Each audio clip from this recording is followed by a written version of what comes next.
course, yesterday denied any rift between the founders, the board and the management. But the statement released last evening also said that the company denies governance lapses. It's over to Shireen Bhan now for more reactions on this story. She has V. Bala with her. Go ahead, Shireen. Well, thanks very much, Lata. Yes, V. Balakrishnan, the former Chief Financial Officer of Infosys, an old Infosys hand, joins us now. Bala, appreciate you joining us here on CNBC TV 18. You know, on the back of what you've seen so far, Bala, by way of what the founders have communicated to the board, the statement that has now officially come in from the Infosys board, would it be fair to say that this is not so much about strategic differences, but this is largely board governance-related issues that the founders are raising? Exactly. I don't think it's an issue between Sikka and the founders. Founders have brought in Sikka. They aligned with what he's doing. They encourage him and they support him fully. I think there's an issue between the board and the founders. Founders, being one of the largest shareholders, raised certain governance issues. I don't think the board has addressed it effectively.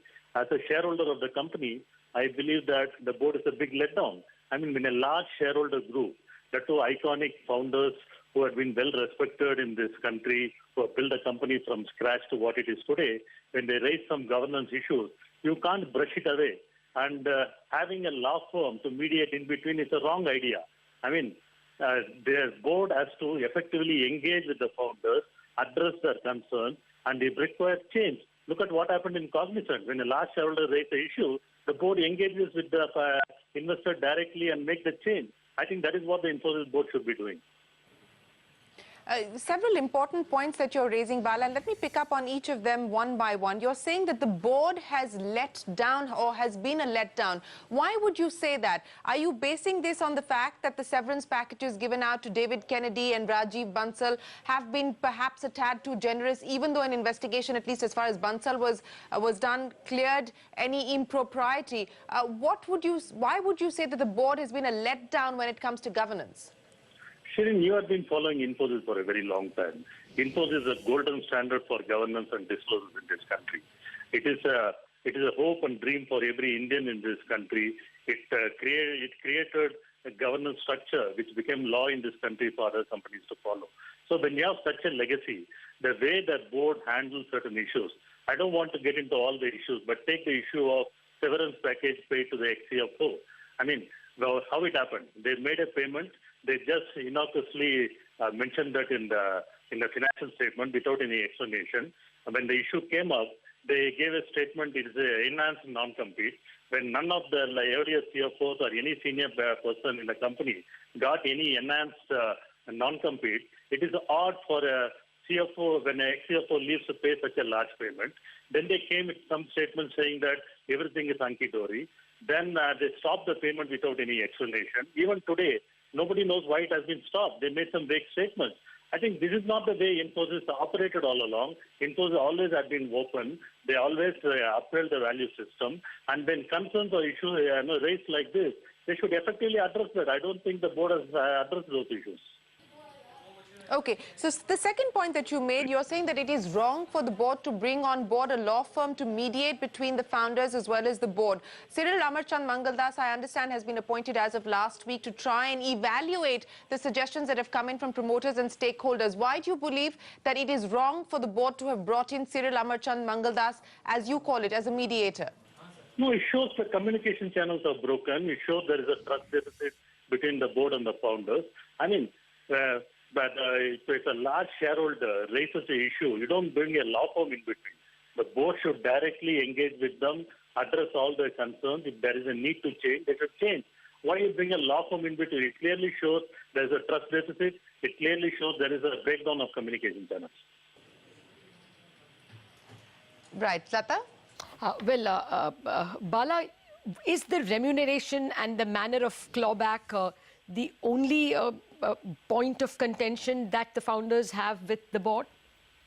No, there are several issues they raised. It's all in the public domain. Some related to the large severance packages paid to ex-employees. Some related to the substantial hike in salary without any explanation. And even today, I mean, none of the shareholders know how the variable payout is going to be made? What is the target year on year to achieve the 20 billion? So there are a lot of disclosures lacking. There is lots of trust deficit, and I think that is what the board should fill it in. Okay. You would not want to look at Cyril Amarchand Mangaldas as merely a third party, an independent observer putting things on the table. Would it definitely indicate breakdown of conversation between the two parts? No, all are mature people. I don't think you need a third party to come in between. I mean, founders are reasonable people. They don't want to get back into the company. They don't want the power. If that is the case, they could have stayed in the company. I think they raised certain valid concerns, and board should directly engage with him and address rather than bringing a third party. Bringing a third party shows that weakness in the communication. Okay. Is remuneration and severance packages the only bone of contention? Is there any issue or any difference of opinion between the board and the founders on the utilization of Infosys' cash? A difference of opinion in terms of whether it should be a buyback or whether it should be used for aggressive acquisitions, the quality of acquisitions. Any dissonance on those issues? I don't think founders raised any issue about use of cash. Some of us raised that issue. In fact, me and Mohan wrote that letter from 3 years back. And that's why the board just brushed it away, saying that some shareholders wrote a letter. I mean, this is not the way you engage with the shareholders. When somebody writes a letter, you evaluate that, discuss with them, call them, engage with them, and then come to some conclusion. That is what I'm saying. The board is a big letdown in terms of engaging with the shareholders.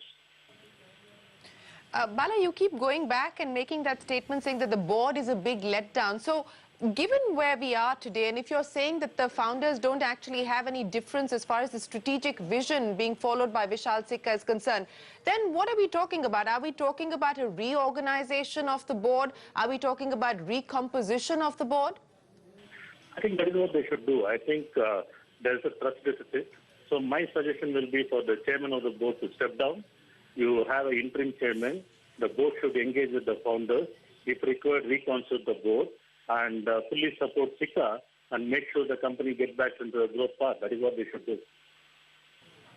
But we've just heard from the board yesterday, and in a statement that has been issued, in fact, Mr. Lehman, who heads the remuneration committee, has very categorically stated that the board continues to have confidence in the leadership of Mr. Seshasai and his ability to steer the company through challenging times. No, they're living in their own world. I think they have to come out of the idealistic world, see the reality, and address the issue quickly. So you're clear that board changes, perhaps even a change as far as the board leadership is concerned, will resolve this matter? I think it matters because when certain issues are not handled properly, you have to take responsibility. And the board has a collective responsibility. And finally, everything lies in the door of the chairman. Bala, I'm going to ask you perhaps an awkward question, but I am given to understand that the founders had suggested the board consider bringing you as well as Mohan back in some form or fashion, perhaps even rejoin the board of Infosys. Was that something that was discussed with you? No, I have no idea about that. I saw that in the newspaper. And I have no idea. Nobody discussed with me on that. Would that be something that you may consider if it were to come down to it? No, I think I'm doing a lot of other things outside. Today we are running a venture capital fund that is more exciting. And I don't think I will consider that. Lata? Bala, what's the way in which this might pan out? Will it become actually a vote in the board with a show of strength and an effort to actually change the chairman or challenge him in a board meeting itself through votes? No, I hope it doesn't come to that stage. I hope some good sense prevails. I think these are all not ordinary shareholders raising issues. These are all iconic founders who build the company, they raise issues. I hope some good sense prevails and board engages with them effectively and solve the issues in the best interest of all the stakeholders. Shri? You know, for investors who are watching this, Bala, I mean, these are challenging times, not just for Infosys in specific, but for the Indian IT industry in general. The last thing you need is to be distracted by a boardroom battle, and that's what it seems like. You know, how will investors read this, Bala? That is why I am also an investor. That's why I am saying board is a big letdown. They should not have allowed the issues to come to this stage because the industry and the company is going through a tough phase. They're going through a big transformation. And these are the half of the issues they should be worried about.